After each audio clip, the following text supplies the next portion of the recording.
My name is Benjamin Nketsia, sports journalist for City FM, City TV. Thanks for having me on Met Sports TV. It's interesting when you talk about the conversation about the greatest Ghanaian athletes of all time. I don't think before this I'd actually ever thought about that concept. But if I should rank my top three greatest Ghanaian athletes, number three for me would definitely be boxing's DK Poison. And I say this because he is literally the trendsetter. He's the one who opened the doors for everybody else. Now, if you know your Ghanaian boxing really well, you will know that there were the likes of Klute Robertson and co who had attempted to bring a boxing title or a world championship to Ghana, but all of them were unsuccessful. And then out of nowhere came this guy who started boxing very late in his career, just about 17, 18 years old. That's when he picked up boxing fresh, before he faced all types of obstacles traveling around the world. And then eventually he landed his big fight at Inglewood, California, against Ruben Olivares. And if you follow the DK Poison story, even in the run-up to his first ever title, he could easily have failed. There were all types of obstacles in his path, from his opponents trying to get him to train in very, very cold winter conditions, to sending women to his hotel room to distract him, and all sorts of issues. Like, he was just that guy who was really focused. Calmed down the storm, went all the way into hostile territory to bring a title to Ghana and ensure that a lot of other guys would be viewed as worthy contenders from the country that he came from. And so I cannot look past DK Poison, especially if you look at his life after his active boxing career. Yes, he's not been in the public limelight much, but he's actually become famous for his money that was not paid to him from that fight purse from the Fukuyama bout. And he's basically stayed away from the public limelight for a long time, but he's an exemplary boxer. He's an exemplary Ghanaian athlete, and definitely one that a lot of Ghanaian boxers definitely should look to emulate. I don't hear a lot of Ghanaian boxers say they want to be like DK Poison. I guess that's because they never actually watched DK Poison. But if you hear him narrate his own story, you can tell that he was as big as it got in the sport of boxing. So he definitely makes my number three. Number two for me on greatest Ghanaian athletes has to be the baby jet Asamoah Gyan. Look, the records speak for themselves. Africa's highest all-time scorer at the World Cup, Ghana's all-time leading goal scorer. He's already cracked the 50-goal mark. He already has a ridiculous number of caps for the national team. He's scored in basically every major tournament he's played in. This guy literally performed when he had malaria and was shivering on the bench with cold sweats and had to come on and get it done.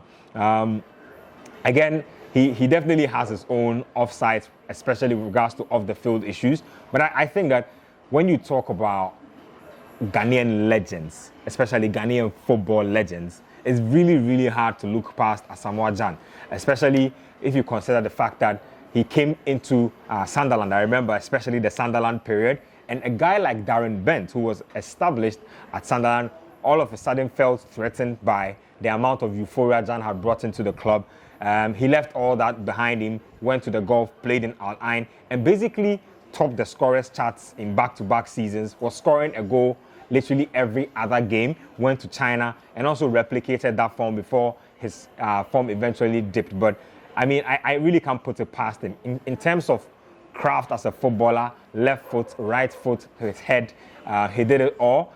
One who was never afraid of the big moments as far as stepping up to the plate to do it. And he exhibited that in the 2010 quarterfinal against Uruguay. After missing a big penalty like that, showed guts to go out there and get it done. I think he gets a lot of flack because of that penalty that he missed. But as far as I'm concerned, Asamoah Gyan's name will forever be etched in gold and in stone as far as Ghanaian sports is concerned. He's done it all. He's paid his dues. And I think that he doesn't owe anybody anything as far as his career is concerned. He can retire in peace and know that he actually left it all on the field. Number one on the list will be none other than the Professor, the Zoom, Azuma Nelson. Again, I'll make a DK Poison reference, right? Even before Azuma Nelson became a big deal, DK Poison talks about how he once sparred with the professor and immediately felt as if this guy was going to go on to great things, and he didn't disappoint. He was one of those guys who literally went through the ranks, won medals at the All-African Games level, the Commonwealth Games level, took his talents up to the next level, and was a world champion at 2 different weight divisions, WBC featherweight, WBC super featherweight. I think it was first against Wilfredo Gomez and then Mario Martinez. And so Azuma Nelson, again, soft-spoken guy, never want to be in the limelight for the wrong reasons, always has some advice or the other to share with the younger ones who are willing to listen. But I think overall, it's a type of boxing craft, it's a type of heart that he had that the sport is missing lately. I mean, think about when Azuma Nelson won his world title. He held on to that title for a relatively long period of time, fell off a bit, came back, reclaimed the title, and held on to it for a bit as well. It's not something we see our modern day champions be able to do. In fact, most of our modern day champions have not held a belt for over 1 year.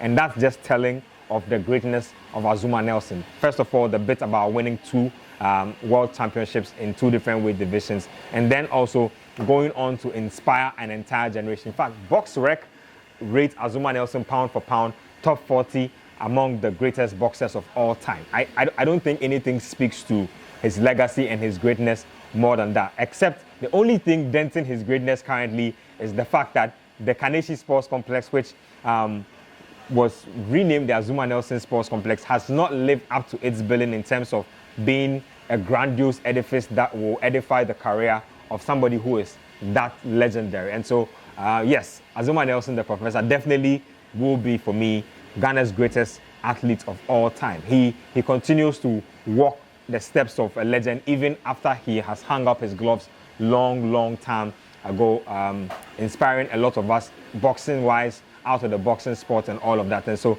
definitely for me, yes. So DK Poison will be number 3, Asamoah Gyan will be number 2, and then Azuma Nelson, the professor, will come in at number 1.